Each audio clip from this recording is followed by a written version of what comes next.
자, 이번 시간부터는 이제 드디어 외생적 경제성장 이론, 내생적 경제성장 이론 요거를 마치고 이제 새로운 내용으로 들어가게 됩니다. 자, 요 새로운 내용이 어디에 있느냐? Macroeconomics Part 3라고 돼 있죠. 그게 이제 168페이지부터입니다. 168페이지부터 해가지고 국가경제의 단기적 측면과 총수요 총공급 모형 이렇게 돼 있는데, 요거는 이제 드디어 이제 장기적인 경제 성장으로부터 단기적인 경기 변동으로 넘어오는 거죠. 내용 자체가 이제 앞부분하고는 이제 좀 다른 거죠. 앞부분에서는 이제 솔로우 모형을 포함해 가지고 또 내생적 경제 성장 모형, 솔로우가 외생적 경제 성장 모형이었었죠. 장기적인 측면에서 장기적인 측면에서 GDP라고 하는 거, National Income이라고 하는 거, 이런 게 이제 어떤 식으로 커지게 되고 다른 경제 변수들하고 어떤 관계를 갖게 되는지, 장기적인 경제 성장의 측면을 살펴봤습니다. 사실 이쪽 파트는 우리 같은 책의 예전판에서는 좀 뒤에 있던 내용이고요. 그리고 대부분의 좀 유명한 거시경제학 교과서에서 솔로우 모형하고 내생적 경제성장 모형은 사실은 뒤편에 나옵니다. 뭐 이제 좀 상세하고 체계적인 설명으로 유명한 김경수, 박대근저 같은 경우도 보면 이 경제성장 모형이 저 뒤에 나와요. 맨큐도 좀 뒤에 나오죠. 그리고 다른 교과서들도 좀 뒤에 나오는 편인데, 지금 저희 이제 정운찬, 김영식 선생님께서 쓰신 요 교재에서는 솔로우하고 내생적 경제성장 모형에 관한 내용을 앞에서 먼저 했습니다. 그리고 이제 여기서부터 시작되는 게 뭐냐? 이제 단기적인 경기 변동, 그거를 이제 원론에서도 많이 들어보셨었죠. 다뤄보셨을 건데, 총수요 총공급 모형으로 알아봅니다. 원론에서 알아본 총수요 총공급 모형은 이제 기본적으로 어떤 그 총수요의 구성 요소, 그리고 총공급의 결정 요인, 이거를 가지고 그냥 이제 기본적으로 이제 케인즈 쪽하고 신고전파 쪽하고 나눠가지고 전체적이고 계략적인 걸 살펴봤다면은, 여기서는 이제 훨씬 더 자세하게 들어가죠. 훨씬 더 자세하게 들어가고, 사실 요 국가 경제의 단기적 측면과 총수요 총공급 모형, 요쪽 파트는 원론 요 교과서 말고 경제 원론에 해당하는 부분, 뭐 어느 출판사 책이라도 상관없습니다. 어느 저자의 책이라도 상관없는데, 그쪽 부분을 좀 읽어보고 나서 공부를 하시는 게 좋습니다. 사실 내생적 모형, 외생적 모형 같은 경우는 물론 이제 거시경제 변수의 성격 자체에 어느 정도 적응이 돼 있어야 되겠지만, 그래도 어떤 뭐 선행적인 내용이 많이 필요한 건 아니죠. 왜냐하면은 솔로우 모형하고 내생적 경제성장 모형은 대부분의 원론 교과서에서는 뭐 아주 깊이 있게 다루지는 않습니다. 아주 깊이 있게 다루지는 않고, 특히 이제 요즘에 경제 원론 교과서로 많이 쓰이는 맨큐 교수가 쓴 경제학 원론에 보면은 사실 뭐 장기적인 경제성장 모형에 관한 거는 솔로우 모형, 내생적 경제성장 모형 전혀 소개가 안 돼 있죠. 그냥 이제 경제성장에 영향을 주는 요소들이 어떤 게 있다, 그리고 각국의 구체적인 사례는 어떻다, 이런 식으로 접근을 하고 있습니다. 그래서 사실 뭐 요 앞에 내생적, 외생적 경제성장 모형은 원론을 공부했다고 해가지고 장기적인 경제성장 모형에 대해서 특별히 어떤 사전 지식이 있는 게 아니죠. 근데 여기서부터는 아무래도 이제 원론에서 경제성장이 아니고 경기 변동에 관련된 총수요 총공급 모형, 이거를 전혀 공부하지 않은 상태에서 파 3를 들어가게 되면은 체감 난이도가 상당히 높을 수밖에 없습니다. 그래서 이쪽 파트는 요 총수요 총공급 모형 5장부터 나오는 172페이지부터죠. 이 부분을 공부를 하시기 전에 가급적이면은 경제 원론 교과서에 나오는 단기적인 경기 변동을 설명하는 총수요 총공급 모형, 여기에 대해서 미리 좀 한 번 정도는 읽어보시고 나서 이쪽을 공부하는 게 훨씬 더 체감 난이도가 덜하고 공부를 할 때 심리적인 스트레스가 덜할 겁니다.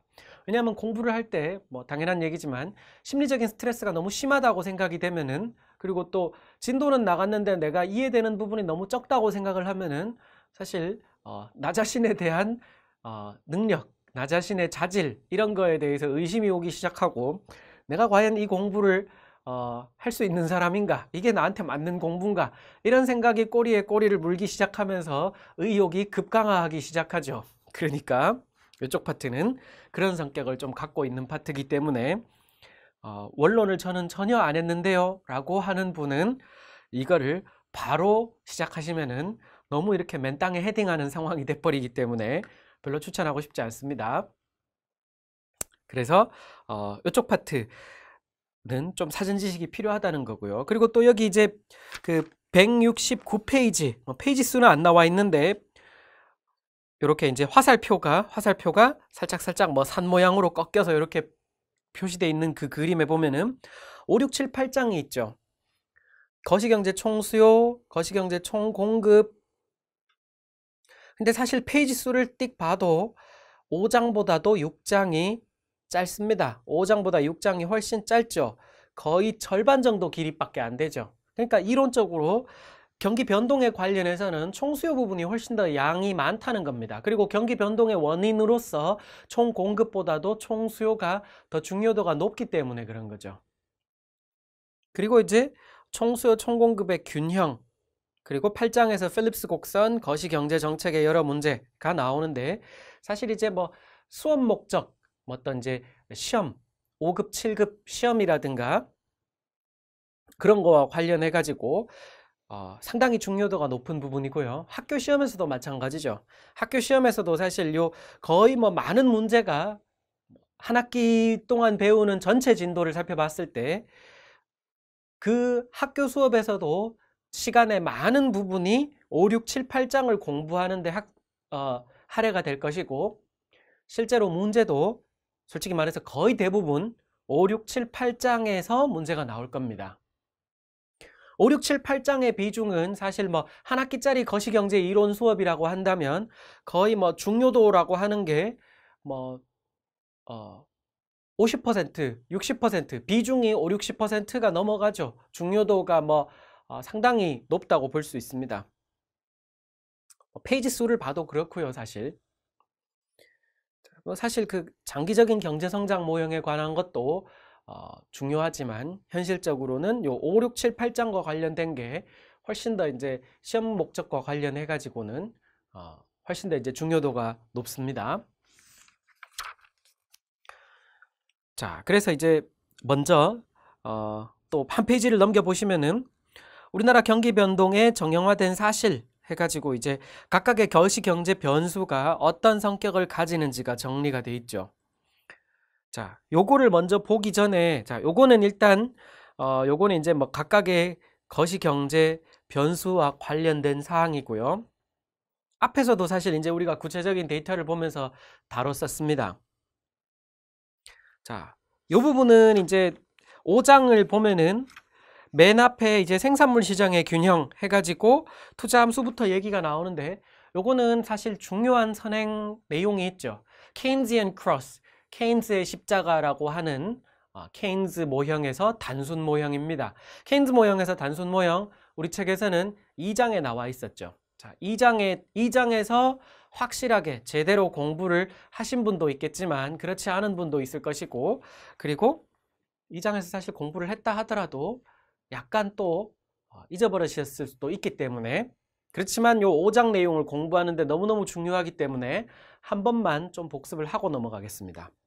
자, 여기 보시면, 자, 이분이 그 이름도 유명한 케인즈, 존 메이너드 케인즈죠. 자, 요런 이제 분이고, 자, 요 부분이 되게 중요하죠. 가격기구, 프라이스 메커니즘이죠. 프라이스 메커니즘. 가격이 어떻게 작동하느냐 이거죠. 프라이스 메커니즘에 관한 견해, 핵심적인 게 단기적으로 경직적이라는 거죠. 근데 솔직히 말하면 이거는 뭐든지 간에 짧게 보면은 거의 다 경직적인 성격이 나타난다고 볼 수 있어요. 특히 이제 뭐 미시 같은 경우에도 보면은 미시에서 뭐 수량이 됐든 가격이 됐든 긴 시간을 놓고 봤을 때는 당연히 움직이는 거지만 순간순간 아주 시간 간격을 짧게 해서 사진을 찍어 본다 그러면 순간적으로는 다 정지해 있는 것처럼 보이죠. 자, 제가 뭐 이런 식으로 팔 동작을 한다고 할 때, 그럴 때 뭐 여기서 여기까지 가는 건 당연히 움직이는 거지만 순간적으로 찍어보면은 그 순간순간에는 정지해 있는 것처럼 보이겠죠. 아주 짧은 시간 간격으로 찍어보면은. 그런 것처럼 어떻게 보면은 대부분의 경제 변수가 짧게 보면은 경직적이라고 볼 수 있어요. 근데 아주 짧게 보지 않아도 적절히 뭐 사실 단기라는 게 엄밀하게 정리를 해야 되겠지만 적절히 좀 짧은 기간으로 봤을 때 이 짧은 기간이라고 하는 게 이제 뭐 1, 2년 정도가 될 수가 있고 그보다 좀 더 긴 기간이 될 수도 있는 거죠. 단기적으로 봤을 때 이 물가 수준이 경직적으로 잘 안 움직인다는 거죠. 근데 여기서 이제 가격 기구가 나타내는 게 자, 우리 output price, 물가 수준도 해당이 되고요. resource price, 생산 요소의 가격, 기업들에게 생산 비용이 되는 거죠. 그것도 해당이 되는 겁니다. 그런데 그 생산 비용 측면에서의 생산 요소의 가격은 제일 중요하게 생각하는 게 임금 부분이죠. 임금. 그래서 이제 주로 사실은 전체적으로 이제 생산 요소 가격을 얘기하고 있는 거지만 그 생산 요소 중에서도 자꾸 임금 하는 이유가 임금이 이제 중요도가 크기 때문에 그런 거죠. 그러니까 결국 인풋 프라이스하고 아웃풋 프라이스 두 가지를 얘기하는 겁니다. 그 두 가지를 합쳐서 이제 뭐 가격 기구와 관련해서 단기적으로 경직적이다. 물가 수준이든 임금 수준이든 둘 다 이제 경직적으로 나타난다는 거죠. 시간이 어느 정도 지난다 하더라도 별로 안 움직일 수 있다는 거예요. 이게 사실 가장 중요한 과정이죠. 자, 그래서 미시에서는 공급이 수요보다 많으면은 당연히 가격이 하락할 건데 그렇지 않고 미시경제학에서의 개별 시장에서 나타나는 현상처럼 그렇게 나타나지 않고 초과 공급의 상태가 지속될 수가 있다는 거죠. 그게 결국에는 뭔가 이제 초과 공급이 나타나면 가격이 떨어져 줘야 되는데 그게 개별 시장에서는 그렇게 될지 몰라도 전체 거시 경제에서는 그렇지 않을 수가 있다는 거죠. 적어도 단기적으로는. 그러다 보면은 초과 공급이 해소가 안 된다는 겁니다. 즉 단기적으로 봤을 때는 프라이스 메커니즘 똑바로 작동하지 않을 수 있어. 이거죠. 자, 그리고 또 중요한 게 미시경제학의 개별 시장처럼 자, 초과 공급이면 가격 떨어져서 균형 회복되고 초과 수요면은 가격 올라가서 균형 회복되고 이게 아니고 즉 가격에 따라서 시장 균형이 회복되는 게 아니고 수량이 불균형을 조정하게 된다는 거죠. 가격은 그대로라 하더라도 수량이 움직여 가지고 이제 불균형이 조정이 된다는 겁니다. 그래서 이제 고전학파적인 사고하고 다르게 총수요의 급격한 변동이 정부의 정책 개입으로 완화돼야 된다. 왜 그렇죠? 총수요의 급격한 변동, 요것 때문에 시장이 불균형 상태에 있을 수 있고 그거는 인풋 프라이스, 아웃풋 프라이스가 단기적으로 잘 안 움직인다, 경직적이다. 이러면은 시장에서 스스로 해소가 안 될 수 있기 때문에 정부가 개입을 해줘야 된다는 겁니다. 그리고 여기서 이제 총수요의 급격한 변동이 결국에는 어떤 그 시장에서 나타나는 불균형의 원인이 된다는 거죠. 총 공급이 아니고. 수요 측면이 훨씬 더 중요하고 수요 측면이 경기 변동의 원인이 된다는 겁니다. 그래서 여기서는 총 공급 측면과 총 수요 측면을 동시에 고려해서 국민소득이 결정된다라고 하는 게 케인즈의 이론이라는 건데 사실 여기서는 이제 이렇게 표현한 이유가 고전파 같은 경우는 총 공급 측면만 생각하는 거죠. 총 수요 측면까지도 고려를 해야 된다. 이거를 얘기를 케인즈가 했기 때문에 요 양쪽을 동시에 고려한다라고 얘기를 하는 겁니다. 사실 여기서 좀 더 어떤 강조점은 총수요 쪽에 강조점이 찍혀 있는 거죠. 자, 케인즈의 소비함수. 자, 우리 요거 2장에 나왔던 내용인데 혹시 이 부분이 기억이 안 나면 5장에서 그냥 바로 쫙 나오면은 이해가 안 될 수 있기 때문에 한 번 더 말씀드리는 겁니다. 자, 절대소득 가설. 가설이 뭐였었죠? 이게 이제 소비를 결정하는 게 소득인데 소득 중에서도 현재의 소득의 절대적인 수준 그게 이제 소비를 결정한다라고 하는 내용이죠. 케인즈의 소비함수 절대소득 가설이라고 하는 게 그겁니다. 내용은 별거 아니죠. 그냥 자, consumption은 Y 소비의 소득의 함수인데 이거는 이제 어떤 상수 C 곱하기 Y가 된다는 거고요. 요 C는 0에서 1 사이의 값을 갖는다는 겁니다. 이건 이제 소득 증가분, 사실 가처분 소득 증가분이죠.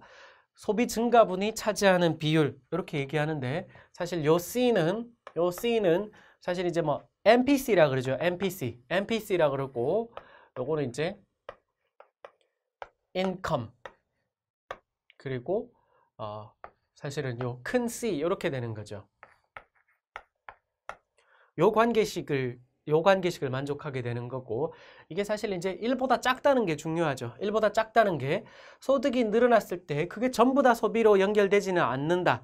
일부는 보통 이제 의미가 있는 게 저축이죠. 저축으로 빠져나가게 된다. 저축이라고 하는 건 은행에 꼭 넣어놓는다는 게 아니고 안 쓰고 남겨놓는다는 거죠. 이거는 이제 우리 책에도 나오듯이 뭔가 이제 소비의 급격한 변동을 싫어하고 소비를 뭔가 좀 일정한 수준으로 계속 유지하고자 하는 성향 때문에 나타나는 거다. 이렇게 얘기를 하고 있죠.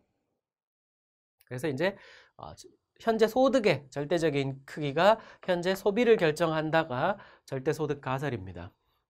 그리고 자, 케인즈의 투자 함수. 자, 요거는 이제 소비 함수는 결국 이제 이렇게 된다는 거고요. 이건 뭐 수학적으로는 정말 간단하죠. 그렇지만 이제 경제적인 해석을 같이 기억을 해 놓으셔야 되겠고요. 자, 투자 함수는 야성적 충동, animal spirit이라고 하는 거죠. 이게 사실 뭐 야성이라고 하니까 무슨 이렇게 머리가 산발되고 뭐 이렇게 막 소리를 지르는 이런 사람이 생각날지 모르겠지만 이게 약간 좀 잘못된 번역입니다. animal spirit이라고 하는 게 야성이라는 의미보다도 비이성적이라는 거죠. 이성적이고 논리적으로 설명이 안 된다는 얘기입니다. 그러한 어떤 그 animal spirit, 약간 그 이성적으로 잘 설명이 안 되는 느낌 같은 거, 그런 거에 따라서 결정이 된다는 거죠. 예상이나 심리의 변화에 따라서 결국 이제 비논리적이란 얘기입니다. 그렇게 되는 이제 독립투자다. 자, 요 독립투자란 말 잘 봐야 되죠. 어떤 요 Y하고 관계없는 이 모형에서의 내생 변수하고 관계없이 결정되는, 즉 투자 자체가 투자의 전체적인 액수가 어떤 외생 변수로 처리돼 버리는 겁니다. 수학적으로 말하면은 그냥 상수항으로 주어진다는 거죠. 소득과 무관한 외생 변수로 가정된다. 자, 외생 변수 뭐였죠? 수학적으로 표시하면은 상수로 그냥 주어진다는 거고, 내생 변수는 뭐죠? 그 모형 안에서 값을 결정되게 되는 그런 거죠. 그래서 외생 변수는 그냥 상수항으로 주어진다는 거고, 내생 변수는 그 모형 안에서 어떤 방정식의 솔루션, 해로서 구할 수 있는 게 되겠죠.